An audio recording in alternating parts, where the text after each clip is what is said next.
cuando pensamos acerca de las Naciones Unidas, entonces pensamos exactamente en eso, en una organización política que lleva a las naciones a juntarse. Y eso suena como algo encomiable, elogiable. Y la pregunta ¿es todo lo que hay detrás de esto? Recuerden que a la Torre de Babel, Dios separó a las naciones. Ahora, si usted mira la sede de las Naciones Unidas en Nueva York, este es realmente un edificio bastante fascinante. Es un grande y el nombre Naciones Unidas fue inventado por el presidente de los Estados Unidos, Franklin D. Roosevelt, y se utilizó en la Declaración de las Naciones Unidas del enero del 1942, durante la Segunda Guerra Mundial, cuando representantes de 26 naciones se comprometieron con sus gobiernos para seguir luchando juntos contra lo que ellos llamaron las potencias del eje. Nombre interesante, potencias del eje. Hoy en día hay otro eje que se pelea y que se conoce como el eje del mal. ¿Han oído hablar de eso? El precursor de las Naciones Unidas fue la Sociedad de Naciones, y este fue una organización concebida en similares circunstancias durante la Primera Guerra Mundial y establecida en 1919 en virtud del Tratado de Versailles para promover la cooperación internacional y conseguir la paz y la seguridad. Esto viene directamente de la página web de las Naciones Unidas, así que nada de extraño en eso. Es simplemente la historia. Algo más del mismo sitio web. En 1945, representantes de 50 países se reunieron en San Francisco en la Conferencia de las Naciones Unidas sobre organizaciones internacionales y se elaboraron los estatutos de las Naciones Unidas. Y los delegados deliberaron sobre la base de las propuestas elaboradas por los representantes de China, la Unión Soviética, el Reino Unido y los Estados Unidos en Dumbarton Oaks, y Estados Unidos. Desde el mes de agosto hasta octubre de 1944, fue firmado el 26 de junio de 1945 por 50 países. Polonia no fue representada y firmó posteriormente, convirtiéndose en uno de los 51 Estados miembros originales. Así que comenzó a existir oficialmente el 24 de octubre de 1945, cuando los estatutos fueron ratificados por China, Francia, la Unión Soviética, el Reino Unido, los Estados Unidos y por la mayoría de los demás signatarios. Y cada 24 de octubre ellos celebran esta fundación de las Naciones Unidas. Ahora, echemos un vistazo a estos estatutos de las Naciones Unidas. Esta es una pieza muy interesante de la historia. Bueno, Arthur Balfour, ¿se acuerdan de ese nombre? Lo hemos usado antes. Él fue un miembro de los apóstoles de Hort. ¿Recuerdan al señor Hort? Este fue el profesor que ayudó a producir los textos griegos que cambiaron el énfasis de la Biblia y eliminaron de la palabra de Dios muchos de los aspectos del poder y de la soberanía de Jesucristo. Y los apóstoles fueron la sociedad secreta que funcionaba en ese tiempo, y Hort era un miembro, así como Arthur Balfour. Arthur fue también el presidente de la Sociedad para la Investigación Psíquica y pronto se convirtió en el primer ministro de Inglaterra y fue instrumental en la Primera Liga de las Naciones. Arthur Balfour fue este. Así que este primer ministro fue también, por supuesto, activo en la redacción original de los estatutos de la Sociedad de las Naciones, y mucho de su contenido formó la base de los estatutos de las Naciones Unidas. Él no solo dirigió a la Sociedad para la Investigación Psíquica, teniendo sesiones de espiritismos en su casa, inició un grupo llamado también The Synthetic Society, la Sociedad Sintética, cuyo objetivo era de crear una religión mundial. Ese es un punto muy interesante a nivel histórico. Y él invitó a Frederick Myers de la Sociedad de Investigación Psíquica a unirse, y juntos crearon el preámbulo de todas las religiones. Y se incluye el dogma: los espíritus de los difuntos pueden comunicarse. Obviamente, si usted pertenece a ese tipo de sociedad, entonces eso es parte de la situación. Así que integrado allí había el deseo de juntar a todas las religiones. Ahora vamos a echar un vistazo a algunas de las figuras históricas de las Naciones Unidas. Alger Hiss, él se convirtió en el secretario general después de la creación de las Naciones Unidas el 16 de abril de 1945. En la revista Time se lo llamó uno de los jóvenes brillantes del Departamento de Estado. Fueron Hiss y Joseph E. Johnson, que más tarde se convirtió en el secretario de los Bilderbergers. Así que tenemos a todas las sociedades secretas de nuevo, que escribió gran parte de los estatutos de las Naciones Unidas. Así que masones muy elevados, Bilderbergers, fueron responsables por esos estatutos. Ahora sabemos lo que ellos creen y ya hemos tenido una conferencia sobre eso, y los que quieren más detalle busquen a esa conferencia, tomando como patrón la Constitución de Rusia y el Manifiesto Comunista. Eso es muy interesante. Así que la Constitución de la URSS es casi idéntica a la Constitución de las Naciones Unidas. Para los que no lo saben, y hay todas las citas, todo lo que les digo tiene una cita, así que por favor nadie se enoje conmigo. Si se enoja, enójese si quiere con quien estableció todo esto. Yo no tengo nada que ver con eso. Recuerde que yo también señalé en anteriores conferencias quiénes son las personas responsables por tratar de llevar todas las naciones juntas bajo un gobierno unitario, y después, detrás de las escenas, entre bastidores, otra organización debe de juntar a todas las religiones. Pero este asunto no era el asunto primario o público. Este asunto era conocido más bien en el círculo secreto. Winston Churchill fue el que también era responsable, por supuesto, después de la guerra, en la creación de esta organización en su conjunto. La creación de un orden mundial autodirigido es el objetivo final hacia el que debemos de luchar.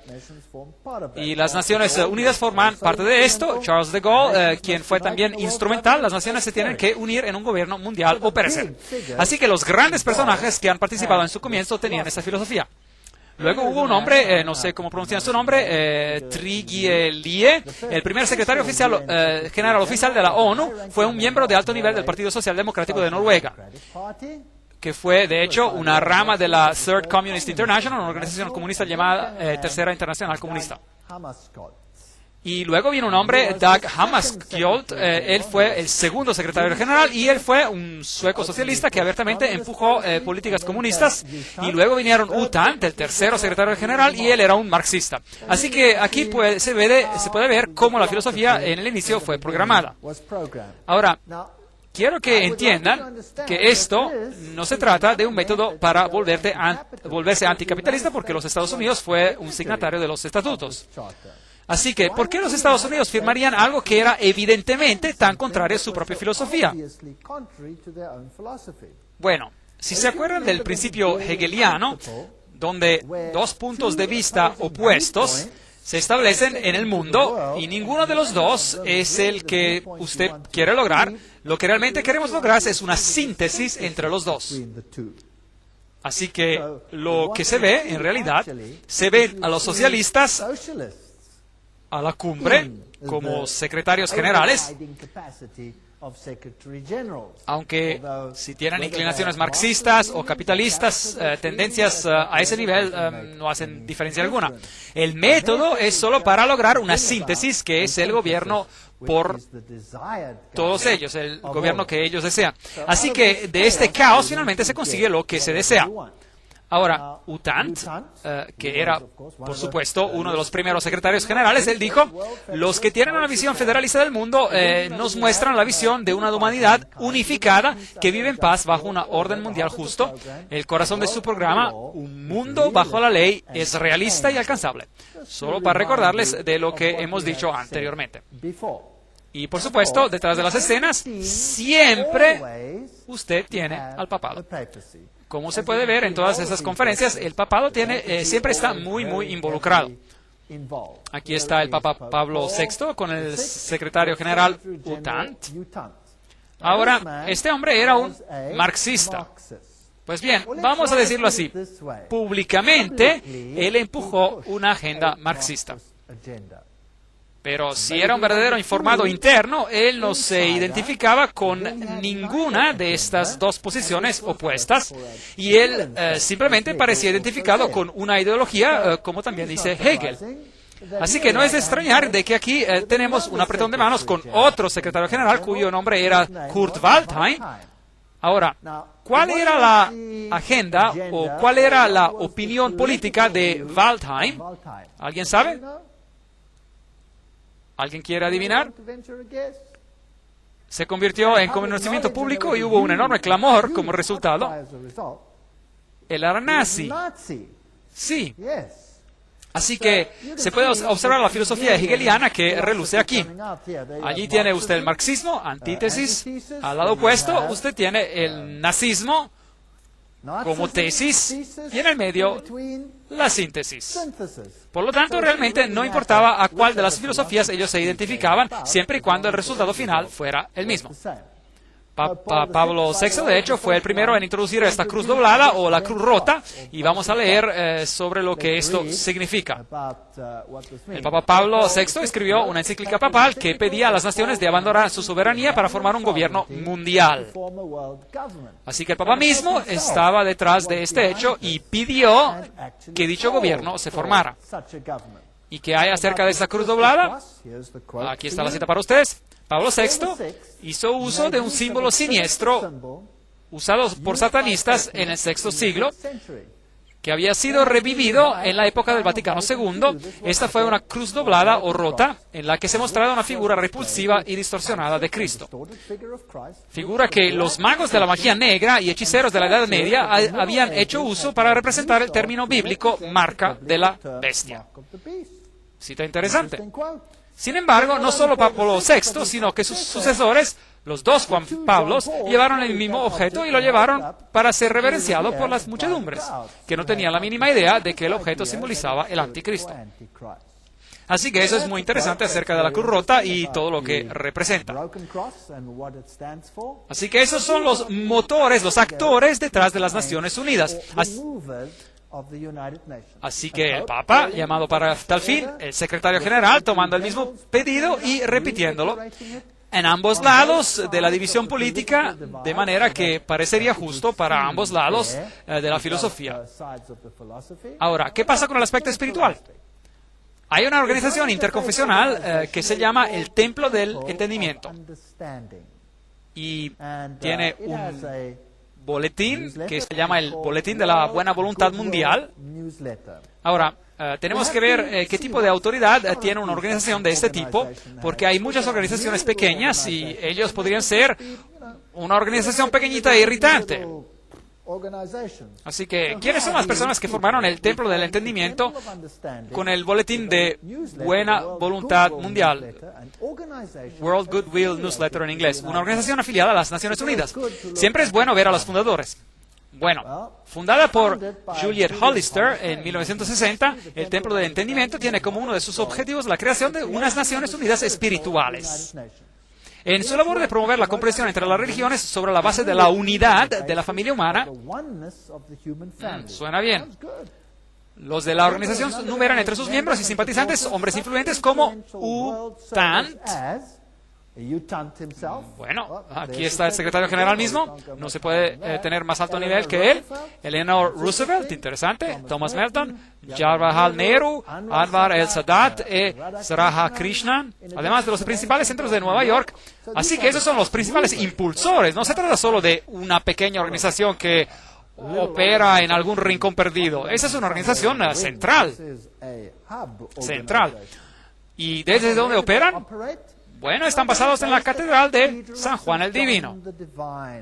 Tiene que ser bastante aburrido, ¿verdad? Siempre la misma cosa. La organización tiene capítulos activos en la India y en el Reino Unido, representantes en África, América Latina, Asia y el Medio Oriente. Se trata de un movimiento universal para juntar a todas las religiones. Bueno, echemos un vistazo a esta interesante catedral, que es la Catedral de San Juan el Divino. La catedral está ubicada en la calle 112, en la avenida de Ámsterdam, a una cuadra de Broadway. La catedral más grande del mundo. Eso es también interesante. La iglesia catedral de San Juan el Divino en Nueva York es la iglesia madre de la diócesis episcopal de Nueva York y la sede de su obispo. Recuerden que aquí es donde pusieron el Cristo femenino y tuvieron la cuestión del ordenamiento de los obispos homosexuales y todo tipo de cosas interesantes ocurrieron en esta catedral episcopal. Bueno, un poco más de historia. Jim Garrison, presidente de la Fundación Gorbachev de la Nueva Era. Esta es la fundación que fue fundada por Gorbachev en Nueva York. Jim Garrison ha dicho, vamos a llegar a un gobierno mundial, es inevitable. Va a haber conflictos, coacción y consenso. Eso es todo parte de lo que se necesitará a medida que daremos a luz la primera civilización mundial. Así que esa es la agenda que ellos tienen. Philip Jessup, un miembro del CFR y la Corte Mundial de Justicia, personas de rango muy elevado, ¿correcto? Y escribe, estoy de acuerdo en que la soberanía nacional es la raíz de todos los males. Así que obviamente las naciones van a tener que renunciar a su soberanía hacia esta organización sin parecer que lo están haciendo. Sin parecer que lo están haciendo.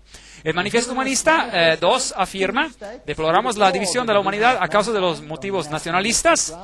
Hemos llegado a un punto decisivo en la historia humana donde la mejor opción es sobrepasar los límites de la soberanía nacional y avanzar hacia la construcción de una comunidad mundial. Eso es el Manifiesto Humanista primero y segundo. Esos son los documentos oficiales. Ahora, aquí hay un hombre muy interesante. Este es Robert Mueller. Él es el ex subsecretario general de las Naciones Unidas. Él es hoy el motor en el ámbito espiritual dentro de las Naciones Unidas.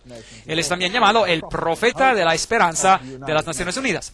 Él escribió, debemos movernos lo más rápidamente posible hacia un gobierno mundial, hacia una religión mundial y un líder en el mundo. Esto es muy, muy interesante. Así que estos son los principales proponentes. Ahora, la filosofía, siempre estoy interesado en lo que la filosofía es y quién está detrás de ella. Y otra vez, de nuevo, encontramos los mismos nombres una y otra vez. En la conspiración de Acuario de Marilyn Ferguson, una encuesta de adherentes a la nueva era, la encuesta mostró que la principal influencia en su despertar espiritual fue Pierre Teilhard de Chardin. ¿Se acuerdan de quién era? Un sacerdote jesuita. Ustedes ven, tenemos el catolicismo, los jesuitas, los principales proponentes de las Naciones Unidas. Ahora, ¿qué tuvo Robert Mueller, el ex subsecretario general de las Naciones Unidas, que decir? Él escribió, Teilhard de Chardin ha siempre considerado a las Naciones Unidas como la progresiva encarnación institucional de su filosofía. Ahora aquí hay un subsecretario general que dice que las Naciones Unidas encarnan la filosofía de Teilhard de Chardin. Ahora, ¿qué dijo Teilhard?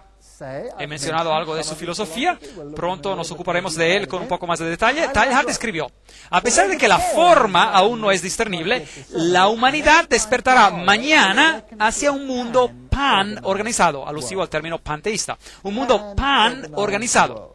Bueno, ok, ¿qué más tiene que decir?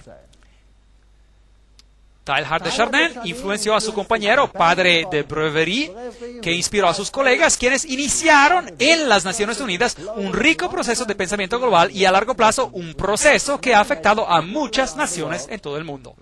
Y Robert Mueller mismo dice, yo he sido profundamente influenciado por Teilhard. Así el subsecretario general de las Naciones Unidas, que hoy ha sido encargado de los aspectos espirituales de las Naciones Unidas, además de su programa de educación, dice que él es influenciado por Teilhard de Chardin. Y la cita de Robert Mueller viene del libro Más que todo me enseñaron la felicidad. A él dice, todo teilhardiano reconocerá en esto la trascendencia espiritual que él anunció tan enfáticamente como el siguiente paso en nuestra evolución. Por lo tanto, va a haber una trascendencia espiritual de lo que parece ser algo político, nos volvemos a algo espiritual. Bien, ya hemos visto en una conferencia anterior que él era un sacerdote jesuita francés, un eugenista, un marxista, un panteísta, evolucionista. Podría haber sido incluso partícipe de la falsificación de Piltdown, fue un humanista y un proponente de un único gobierno mundial. Y es el padre de la nueva era. Así que es un hombre muy destacado. Él parece haber estado muy ocupado. Él soñaba de la humanidad que se fusionara en Dios y que cada uno se diera cuenta de su propia divinidad en el punto omega. Esta creencia ha inspirado a muchos de los actuales líderes de la nueva era. De hecho, Chardin es uno de los autores más frecuentemente citados por los principales ocultistas de la nueva era. Eso lo vimos cuando hablamos sobre el movimiento de la nueva era. Esto es solo para recordarles, así que nos podemos fundir en Dios. Esto es cómo se ve Él. Esto viene directamente de las páginas web jesuitas mismas.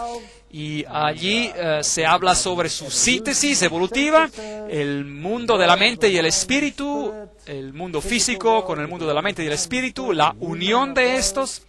Y aquí están algunas de sus citas, solo para entrar en un poco más de detalles. Este es el espíritu de la filosofía de las Naciones Unidas. Interesante. Es una ley del universo que en todas las cosas existe una existencia previa. Antes de cualquier forma, hay una forma previa, pero menos evolucionada. Cada uno de nosotros está evolucionando hacia la divinidad. Así que todos nos estamos convirtiendo en Dios. Maravillosa filosofía. Lo que me propongo hacer es reducir esta brecha entre el panteísmo y el cristianismo para llevar a cabo lo que se podría llamar el alma cristiana del panteísmo, o el aspecto panteístico de la cristiandad.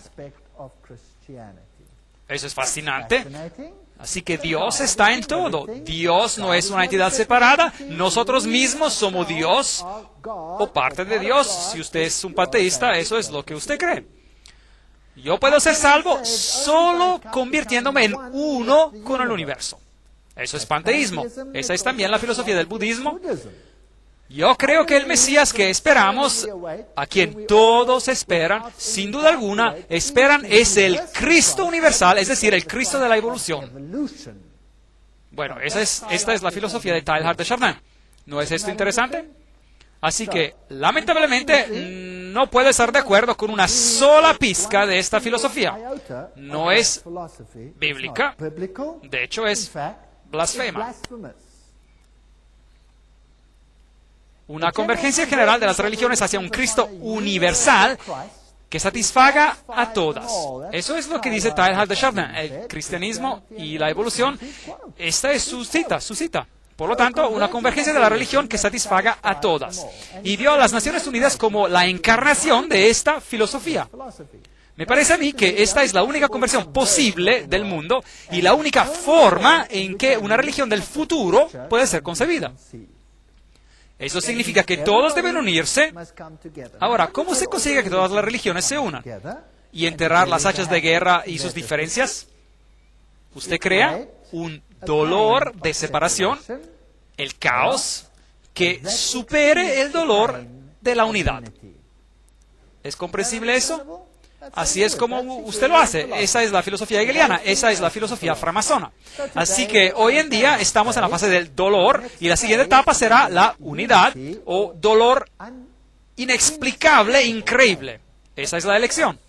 Y la humanidad fácilmente elegirá cuál de las dos opciones. La del dolor menor, obviamente, para sobrevivir. Ahora vamos a echar un vistazo a todos los secretarios generales y si ellos realmente encarnan esta filosofía o no. Este es Dag Hjalmar, Agne Carl Hammarskjöld. Él fue el secretario general de las Naciones Unidas del 10 de abril 1953 hasta el 1961 y se murió en un accidente de avión y fue el cuarto hijo del primer ministro de Suecia durante los años de la Primera Guerra Mundial. Él fue el primero. Ahora, ¿qué cumplió en las Naciones Unidas? Bueno, una de las primeras cosas que hizo fue producir o crear una sala de oración. Y ahí está, en el lado izquierdo, una piedra en el centro de la sala, la podemos ver como un altar vacío. No porque no hay Dios, no porque se trata de un altar a un Dios desconocido, sino porque está dedicado al Dios que el hombre adora bajo muchos nombres y en muchas formas. Muy interesante. De manera que hay esta sala de oración con solo este altar de piedra que se construye para tener la forma de un rectángulo, si usted quiere, que tiene algunos significados interesantes, y todo el edificio, toda la sala, tiene la forma de un trapecio. Ahora, ¿qué significa esto? Bueno, hay también un ojo que todo lo ve, y ese símbolo que vemos aquí entre los hititas es también el símbolo, si se mira atentamente, de las Naciones Unidas. Tiene la corona del laurel y tiene la cara que se ha sustituido con la tierra. Quizás la mejor manera de comprender lo que el ojo que todo lo ve representa es de examinar la arquitectura de la sala de meditación del edificio de las Naciones Unidas en la ciudad de Nueva York. La sala de la meditación está construida con una forma de pirámide, un trapezoide sin la piedra angular. Dentro, la sala está tenuemente iluminada, pero procedente del techo hay un rayo de luz pequeño, pero concentrado, que se irradia hacia abajo al sombrío altar de piedra.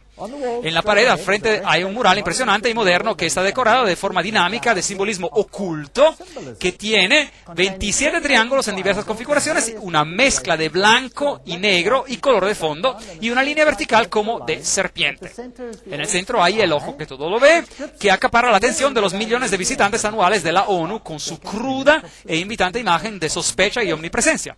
Esta es la cita de Texe Marrs y más citas. La sala de meditación está posicionada hacia el norte, noreste. Para entrar en la habitación hay que proceder de la oscuridad a la luz. De hecho, el orden intermedio de la hermandad satánica se llama la Orden del Trapecio. Muy interesante. Y Anton LaVey, quien es el fundador de la Iglesia de Satanás, se refiere a un principio ocultista conocido como la ley de la trapezoidal. Así que parece que hay una habitación muy ocultista aquí que se dedica a un Dios que puede ser servido bajo cualquier nombre. Cualquier nombre. El que yo conozco tiene un nombre. Un nombre. Uno podría contar varias historias conmovedoras, nos escribe Robert Mueller, el padre espiritual siquiera de las Naciones Unidas, y él es el ex subsecretario general. Se podrían contar varias historias conmovedoras de la que la transformación espiritual de las Naciones Unidas han causado, hasta el punto que ese pequeño cuartito en la Tierra se está convirtiendo en terreno sagrado. Por ejemplo, el economista racional y intelectual Dag Hammarskjöld encontró a Dios en las Naciones Unidas y la inspiración para su trabajo como sirviente mundial de los místicos de la Edad Media. Oh, de modo que no lo encontró en la Biblia, ¿y lo encontró dónde? De los místicos. Hacia el final, su legado desborda de la espiritualidad y el misticismo.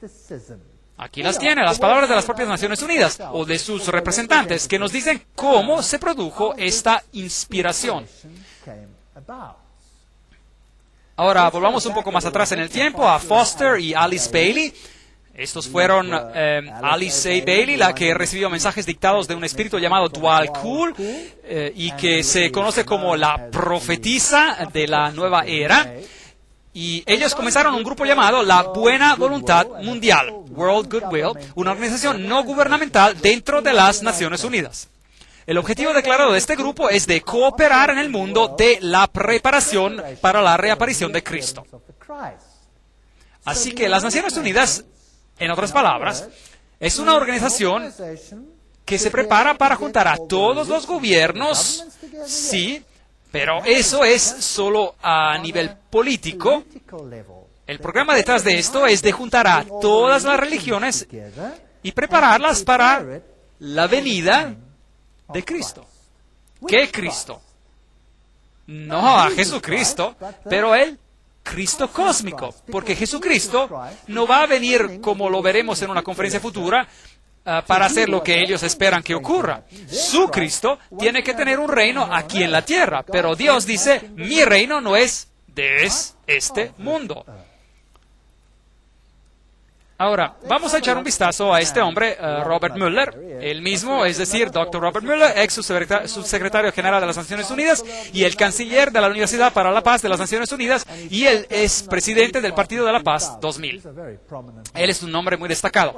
¿Qué es lo que escribe Robert Mueller? Decida usted abrirse a Dios, al universo, a todos sus hermanos y hermanas, a su ser interior, para el potencial de la raza humana, a la infinidad de su ser interior, y usted se convertirá en el universo. Usted se convertirá en el infinito, y al fin usted se verterá a sí mismo en su verdadero, divino y estupendo ser. Allí tiene esta misma filosofía. Entonces, ¿qué está diciendo? ¿Que podemos devenir? Dioses. Así que este es el promovedor y proponente destacado de la filosofía de las Naciones Unidas. Robert Mueller escribe en el currículo mundial básico lo siguiente. Ahora, esto es impresionante. La filosofía esencial sobre la que la escuela Robert Mueller... Ahora, ¿qué es la escuela Robert Mueller? Vamos a tener que aclarar eso. La escuela Robert Mueller es el programa de educación para todo el mundo, como va a ser impuesto por las Naciones Unidas. Eso da miedo. Seguimos leyendo. La filosofía esencial sobre la que la escuela Robert Mueller está basada se encuentra en las enseñanzas establecidas en los libros de Alice A. Bailey. ¿Qué pasa?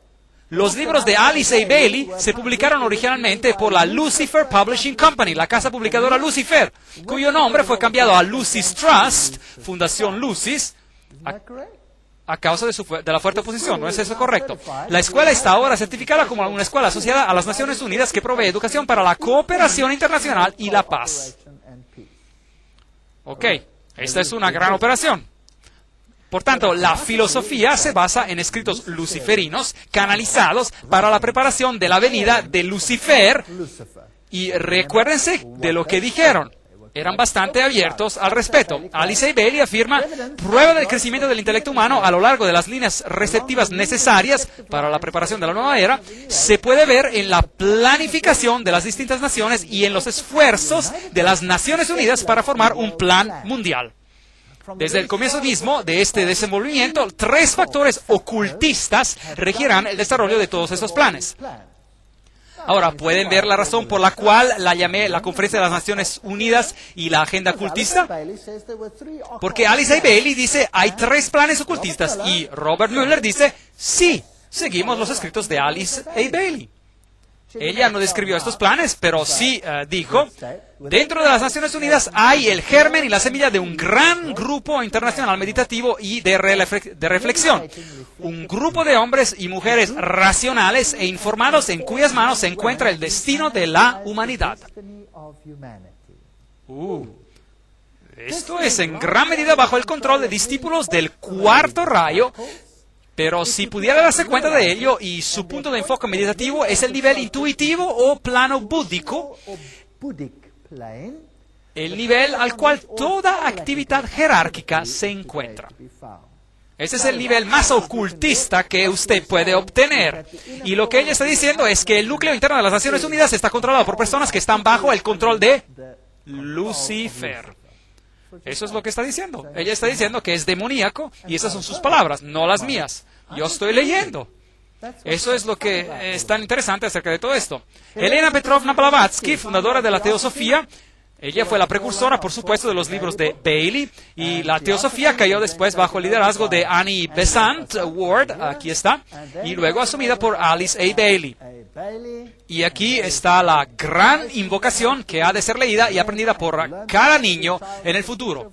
Desde el punto de la luz en la mente de Dios, que la luz pueda resplandecer en la mente de los hombres, que la luz descienda a la tierra desde el punto de amor en el corazón de Dios, que el amor resplandezca en el corazón de los hombres, que Cristo retorne a la tierra. Pero este Cristo no es Jesucristo. Desde el centro donde la voluntad de Dios es conocida, que el propósito guíe las pequeñas voluntades de los hombres. Oh, qué bien, es tan despectivo. El propósito que los maestros conocen y sirven, qué arrogancia.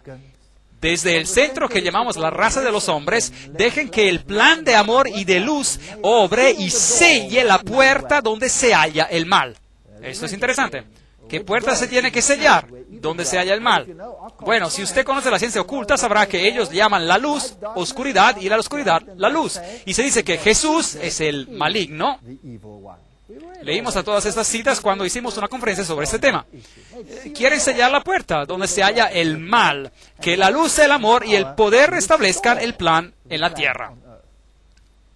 ¿Restaurar qué plan? ¿Restaurar el plan de quién? ¿Y quién lo hizo tal que no ha sido restablecido? Bueno, ¿quién separó a las naciones? Dios separó a las naciones. ¿Cuál es el enfoque central de las Naciones Unidas? De unir a las naciones. Así que ellos desean restaurar lo que el maligno, entre comillas, echó a perder con una movida brillante confundiendo a las lenguas. confundiendo las lenguas. Así que solo sirve para demostrar que es solo una palabra de Dios y el diablo se confunde por 4.000 años y medio. ¿Quién está realmente en control aquí? Bueno, aquí está Annie Besant y en su regalía de francmasón de 33 grados, comasonería, se acordarán, hablamos sobre esta cuestión. El libro de texto de la teosofía enseña la inmortalidad, la reencarnación, la deidad del hombre. Declaraciones de este Dwal-Kul, que también inspiró a Alice A. Bailey. Él dice, hablando de Alice A. Bailey, ellos me conocen todavía por otro nombre, A.A.B., Alice A. Bailey. Saben quién soy yo y me reconoce por dos de mis nombres. Eso es interesante porque hay dos nombres y veremos los dos nombres en una próxima conferencia. ¿Qué son los nombres? Y entonces se pone muy interesante. Se trata de una historia de detectives y una historia muy, muy interesante. Bueno, la Biblia dice, son espíritus de demonios que hacen señales y van a los reyes de la tierra en todo el mundo para reunirlos para la batalla de aquel gran día del Dios Todopoderoso. Apocalipsis 16:14. Recuerden que Elena Petrovna Blavatsky, la fundadora de este movimiento del cual Alice A. Bailey se convirtió en la gran sacerdotisa, por así decir, ella dijo, Lucifer representa la vida, el pensamiento, el progreso, la civilización, la libertad, la independencia. Lucifer es el Logos, la serpiente del Salvador. Satanás es el Dios de nuestro planeta y el único Dios. Luego habla de la Virgen, quien es Satanás, y Lucifer al mismo tiempo, y el Espíritu Santo, todos envueltos en uno. Así que si usted lo llama Isis o si lo llaman Osiris, no importa. Tanto si lo llaman Baal o Astoret, no importa. Son dos nombres. Él siempre viene en dos nombres, dos principios. Alice A. Bailey sucedió a la señora Besant como el líder de la teosofía. Su marido era un masón de grado 32 y ella también, por supuesto, parte de la comasonería. Allí está, sacerdotisa y profetisa del movimiento de la nueva era. Ella recibió estos mensajes de este espíritu que tiene que ser un demonio. Dwal-Kul. Sus escritos, como hemos dicho, una entre dos mujeres que han sido dos de los escritores más prolíficos de los tiempos modernos.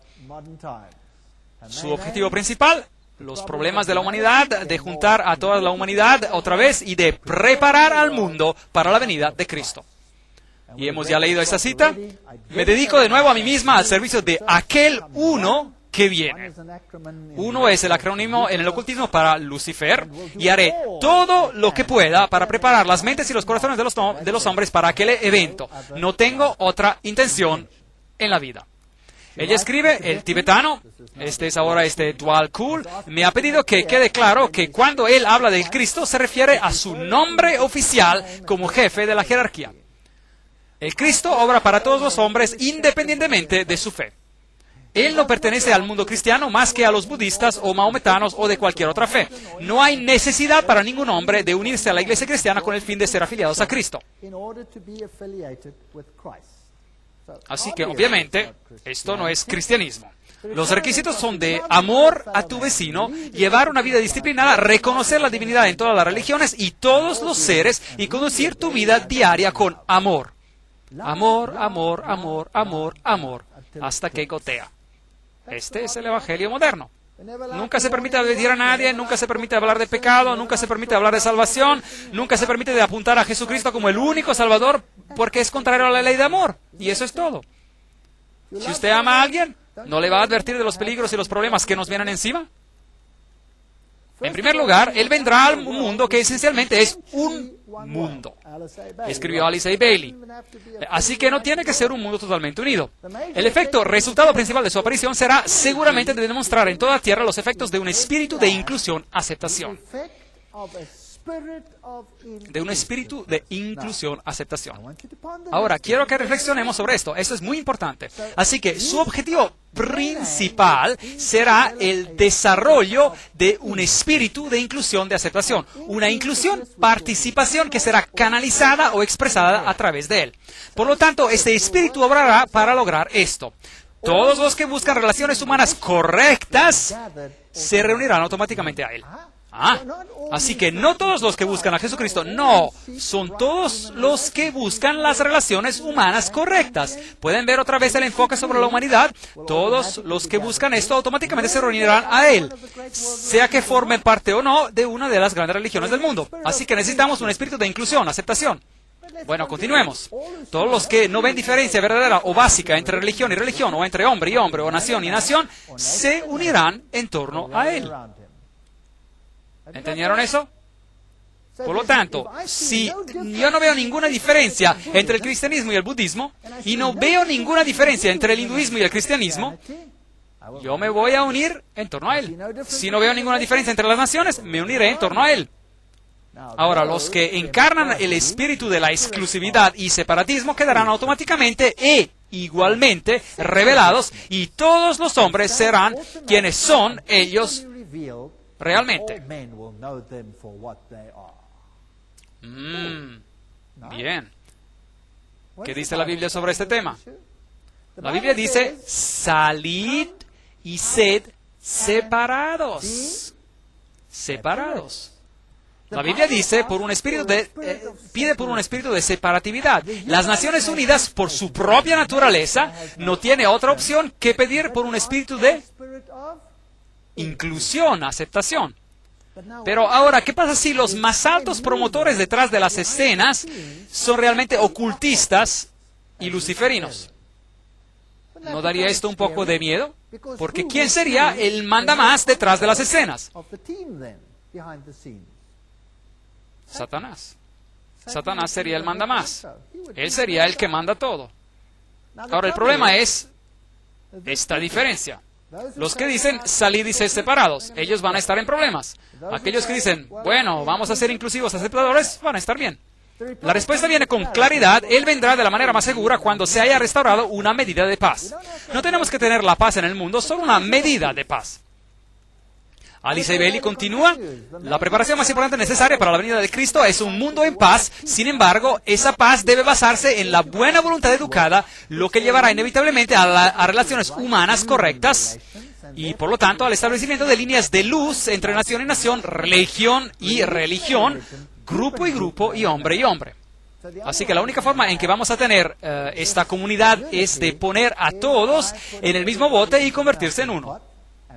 Eso significa renunciar a sus diferencias. Descubran a los miembros del nuevo grupo de servidores del mundo siempre que sea posible y fortalezcan sus manos. Busquen por ellos en todas las naciones y expresiones de distintas líneas de pensamiento y puntos de vista. Recuerden siempre que en doctrina y dogma, en las técnicas y métodos, que ellos pueden diferir mucho de ustedes, pero en el amor a sus prójimos, y este se ha convertido en la religión del nuevo mundo, no es el amor a Dios, es el amor al prójimo. En la buena voluntad práctica y en la devoción al derecho para establecer las relaciones humanas justas, ellos están con ustedes, son sus iguales y probablemente les pueda enseñar mucho.